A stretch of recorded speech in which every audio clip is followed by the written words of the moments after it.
everybody, my name is Ray Kagitsky, and I'm here today to talk to you about how to integrate the emojidex web package into your site or into your JavaScript-enabled app.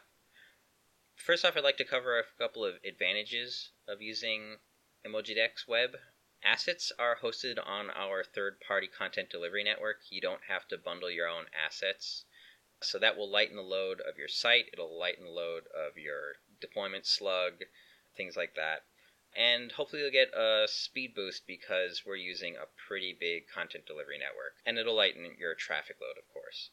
So emojidex has currently the largest set of emoji on the planet. We have possibly the best coverage of standard emoji. We have a lot of the pre-released emoji, the semi-official emoji, so to speak.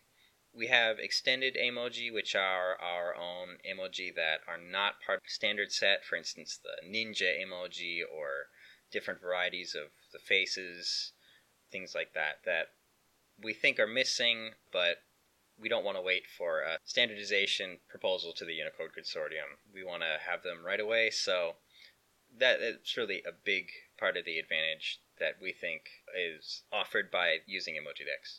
That you have access to a lot of emoji that people want, which are not standardized yet or may never become standardized. So they'll be available to you right away through the use of shortcodes. Also, users can register their own emoji on emojidex and use them on your site or on any site or in apps and things like that. Also, emojidex is the only emoji set that currently supports animated emoji. We worked really hard to build out a lot of APNG tools because we didn't want to settle for lower quality animated GIFs. There's also multiple tools that are available right away. We have the replacer, the palette, the autocomplete, and of course the core functionality in the client. And we plan to develop more tools as time goes on and to improve all of these tools as much as possible going forward. Users, if they're logged into the emojidex site, they actually have their own usage histories, their favorites, people they're following, things like that, etc. will all be available to them through the different tools that are provided here. So first off, pretty much everything in this demo is available on a JS Fiddle page. You can see the address here up on the top. I will include that in the description, and if that changes at some point, I will make that note in the description here. So you can go ahead and just immediately start playing around with everything that I'm going to go over here, right here on this JS Fiddle. Or you can grab the repository, clone the GitHub repository, or grab it as a zip, and check out the raw HTML files that I'm going to use going over these examples. So first off, as far as versioning goes, every package update release is released as a node package. So if you're using npm, Node Package Manager, you can go ahead and peg to a specific version using npm. You can use the Edge version, which is what I'm going to be doing in this video. So all the examples are using the Edge version from the Content Delivery Network. We're going to do our best to make sure that we don't break that Edge version at any point or change how it functions significantly. We're going to try and make it so that it always will support the current usage patterns unless there's a really major issue that we find going along. If that's the case, we will make the change apparent.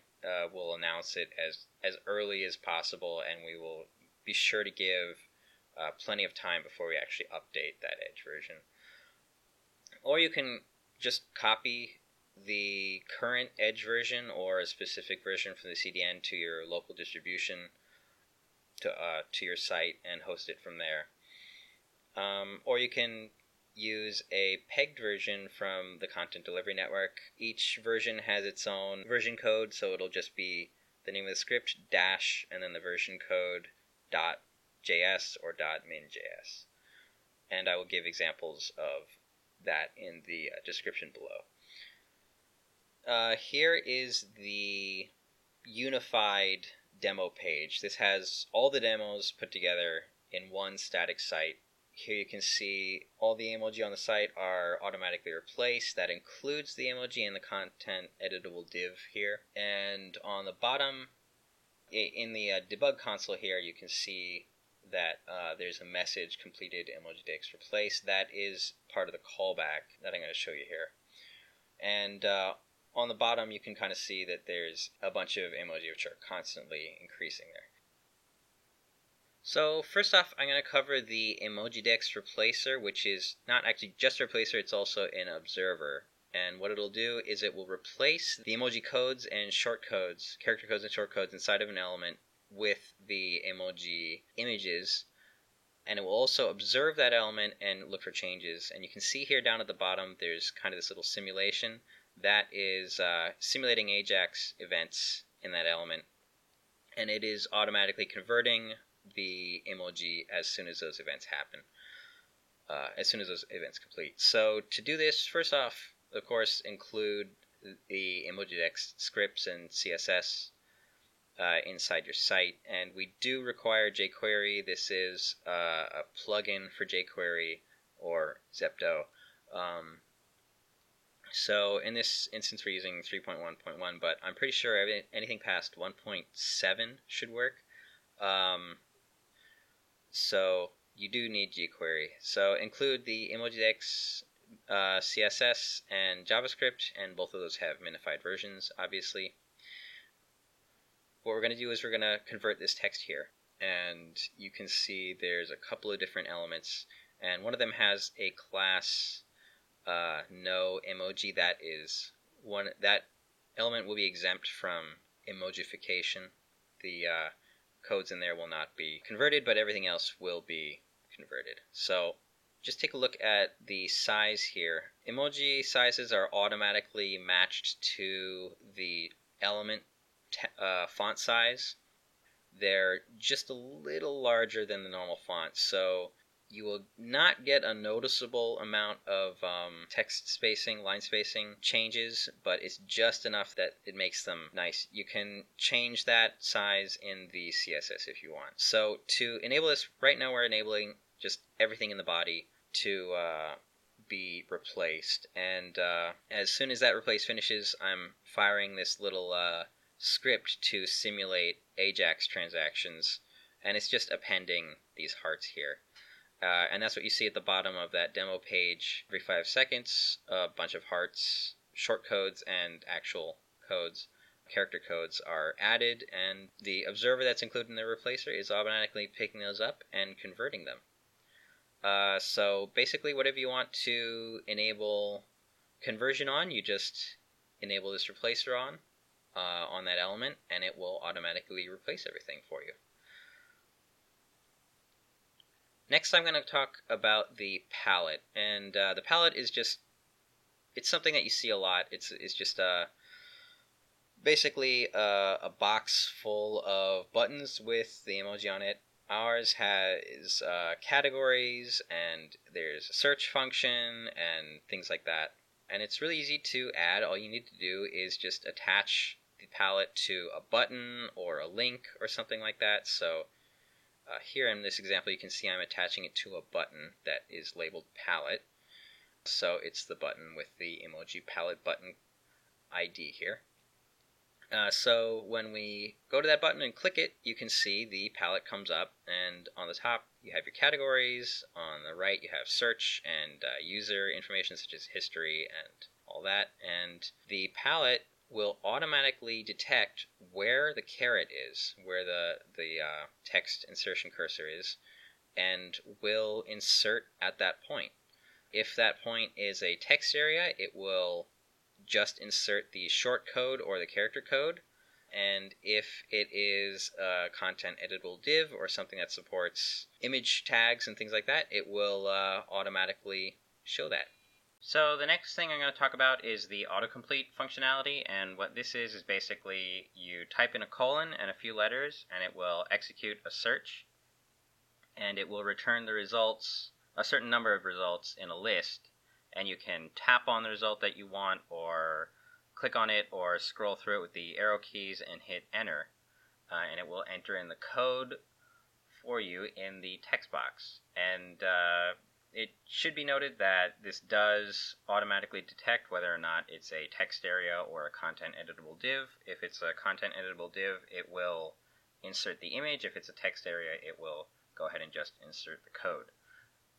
So go ahead and create the element that you want, and if it's a div, make it content editable, of course, and enable the script on the elements that you want. So in this case, I have class emojidexify, and I'm going to, with jQuery, select all the elements that are class emojidexify, and I'm going to .emojidex autocomplete. And here I have the list limit set to 7, so we're only going to get 7 results in the result list. So let's go ahead and keep in mind you don't actually have to set the list length.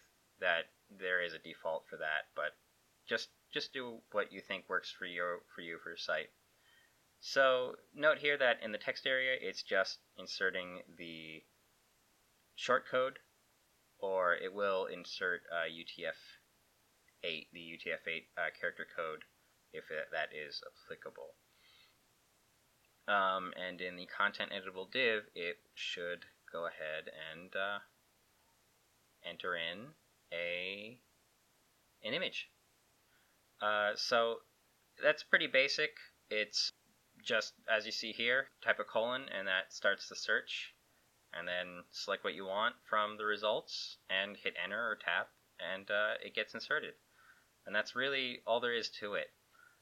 The last thing I'm going to talk about is converting markup to text. So if you enter in a content editable div or something like that, where you have emoji image tags and stuff that are being appended to the text, inserted into the text, you're going to want to convert those to just plain text, basically emoji character codes or short codes. So the easiest way to do that is to use the de-emojify HTML method that's provided in the util module of the emojidex client. So here you can see I've instantiated an emojidex client, and I have attached an event to this send button to call the EC emoji client util module de-emojify HTML method on the text of the emojified form there. That's the content editable div that's above this. And as you'll note, I am casting that to HTML just in case, to make sure that it's not passed as a set of objects. You can pass text in. This should work just fine. I find HTML to work a little better, just in some fringe cases. So basically what this will do is it will scan through the text, and as long as you haven't modified any of the tags, it will go ahead and remove the HTML tags, and it will convert everything to plain text with just either emoji character codes if the emoji is a standard UTF-8 emoji, or it will convert to short codes if the emoji is not a standard Unicode emoji and there isn't a character code for it. So here you can see that, and that's basically just how it works. We do intend to, in the future, include sort of a prepackaged div element or a module or something that will basically be a little rich, self-contained rich text editor that will automatically convert to plain text.